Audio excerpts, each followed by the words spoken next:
Well, good morning, lovely ladies and gentlemen. Steve Collins coming to you from gorgeous, cloudy San Antonio, Texas, the second most powerful, passionate, and purposeful coach and speaker in the world. All right. An army of sheep led by a lion will always defeat an army of lions led by a sheep. This is a quote I have seen before and heard again this morning. I had a coaching client send me an awesome video of Dr. Miles Monroe. If you've never heard his teachings, it's fantastic. And he made this simple statement that an army of sheep led by a lion will always defeat an army of lions led by a sheep. And this ties into John Maxwell's lessons and life and his legacy revolving around leadership. So let's begin with just a simple leadership conversation, because it is my desire to reveal to you today, to remove the veil from your eyes, as it were, to the reality that you are a leader. You are a leader already.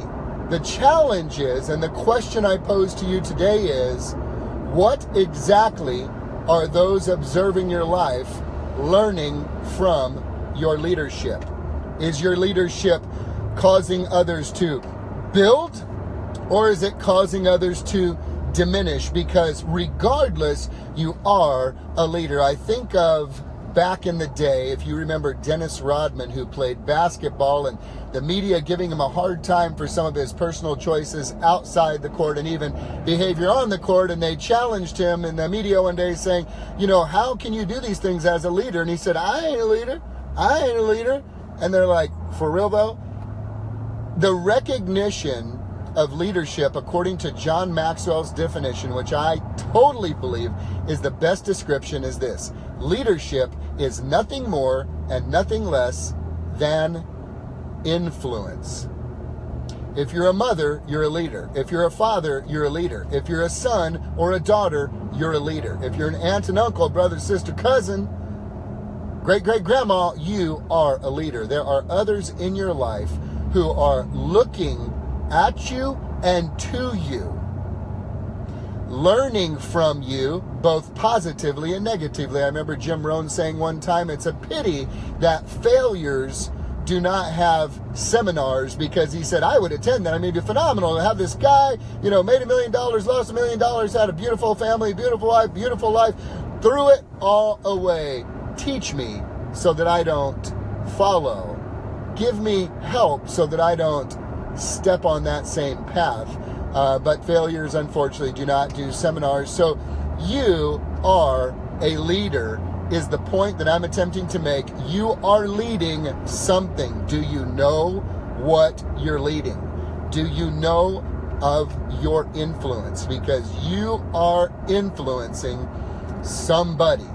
You are influencing somebody. And if you are a parent especially, your conversations with your children will become their inner voices as adults. Do you find yourselves with your kids saying, hey, we like that. Can we get that, Mommy? Honey, Billy, now money doesn't grow on trees.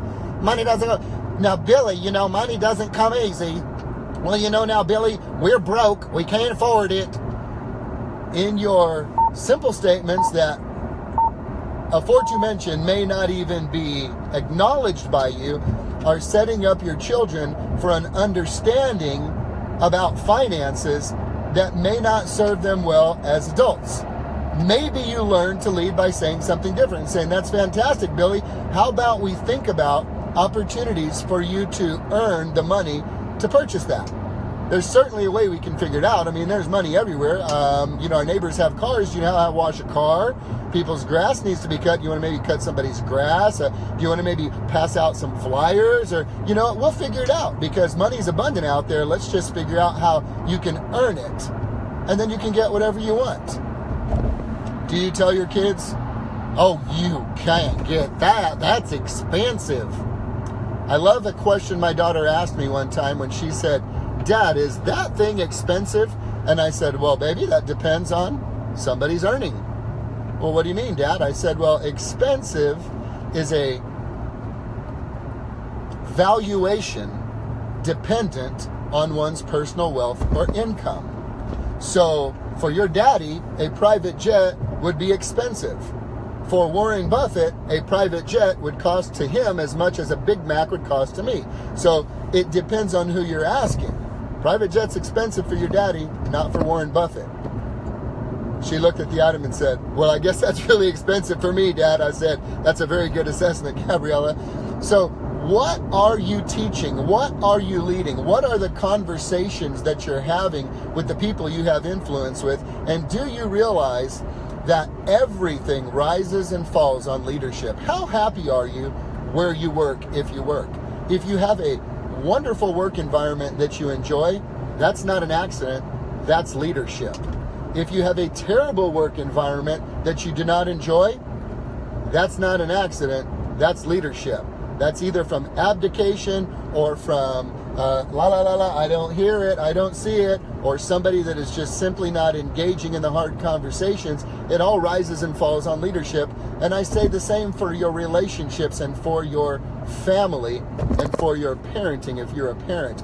You are a leader. Again, John Maxwell says leadership is nothing more and nothing less than influence. You have influence. Now, for those of you who would like to become leaders because you feel you have something to contribute and something to give, that is awesome, and I'm excited. So I'm going to give you a couple of nuggets before we wrap up today. When it comes to your ability to grow in leadership, there's a couple of very simple ways to become a leader. Number one, study and learn. Read as much John Maxwell as you can. He is really an expert on leadership. Learn about it. And yet, this is how you can gain leadership no matter where you are in life, no matter what you're doing in life. It does not matter. You earn leadership.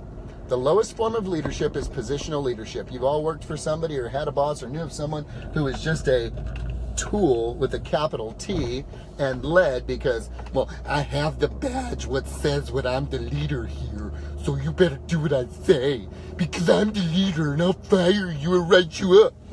Positional leadership. True leadership is influence. How do you gain and earn influence? I'm going to tell you, I'm so glad you asked. You do the hard frickin' stuff. You do the hard stuff. Well, Steve Collins, what exactly does that mean? Do the hard stuff? It's hard for me to just get out of bed in the morning. Oh, I'm sorry, baby. So, yeah, I'm not going to gain much respect or leadership there. I'm talking about the hard stuff. Are you the one? Do you show up a little bit early? Do you stay a little bit later? Do you work a little bit harder? Do you walk the halls of the building you do not own as if you did own that building and pick up trash? Do you pick up trash in the parking lot on your way in to the office? Do you pick up trash when you see that guys haven't made it or women haven't made their little stuff in the trash can in the bathroom? Do you walk with the spirit of excellence? Do you take care of your physical body? Do you take care of your spiritual body? Have you set your priorities in place? Do you know how to say no to good things so you can say yes to great things? Do you know how to defer your joy for a season to have even greater joy in a later season? Do you know how to put off the reward center of your brain? Do you know how to say no to stuff that's important but not the most important? Have you got priorities? Do you take care of what you say you're supposed to take care of? Do you fulfill your obligations? Do you keep your word to people you've given your word to? Do you do the hard stuff? Is your body being led by your spirit and your mind, or is your spirit and mind a slave to your body, doing whatever it wants to do, saying whatever it wants to say, and therefore experiencing average results? Do you want to gain leadership? You want to gain influence? Do the hard stuff. And do it all day, every day, for an extended period of time. And those around you will come to recognize there's something different about you. There's a different way that you carry yourself, because when you do the hard stuff regularly and consistently, you build an esteem in yourself that comes from knowing, hey man, I'm doing the hard stuff. I'm going to tell you something a little bit funny. My 15-year-old daughter, Gabriella, she actually goes to CrossFit with me in the morning at 5 a.m. And one morning when she was first starting up in the middle of a 25-minute workout that was like grueling, just look it up if you don't know what it is, grueling, she was like, ah! I said, remember your goal. You deserve your goal because you're putting in the hard work. Keep going, baby. Keep going. You deserve the body you're looking for because you're putting in the hard work, okay? You earned this and you're doing it. I'm really proud of you. You see, you begin to see yourself differently because you knew you're doing the hard stuff. And when you keep doing the hard stuff and you keep making the hard choices and the hard decisions, well, what would those hard choices be, Steve Collins? Some of those hard choices are this. When you are cursed, you do not curse back, you bless. When someone talks about you, you bless them. When someone comes against you, you pray for them. When somebody does you wrong, you forgive them. You learn and you forgive them. Not because they deserve it, but because of who you are. Because you are bigger than that. When you make the hard decisions, you're the first one in an argument with your spouse to say, you know what, time out, stop. This is not who we are, and this is not where we want to go. Let's just, please forgive me for going down this path. It's my fault. I accept responsibility. Let's just move forward and let's just be in agreement. We don't want to waste any time in our life over stupid stuff, right? You do the hard stuff. And if you do the hard stuff long enough, consistent enough, you become a person that you begin to see yourself as different because you're making those hard choices, doing the hard things, and others around you will observe. I wrap up with this, with what I began with. An army of sheep led by a lion will always defeat an army of lions led by a sheep, and you are a leader. Whether you accept it or don't, play Dennis Rodman with me. I ain't a leader. Yes, you are. You're a leader. Someone's watching you. You have influence over someone, even if it's your kids, and they're the only ones. You have influence over someone. What's your influence? What's your influence? When people spend time with you and you leave their presence, have they been added to or have they been diminished? Only you can answer the question. I hope you choose to become a great leader. Have a great day, guys.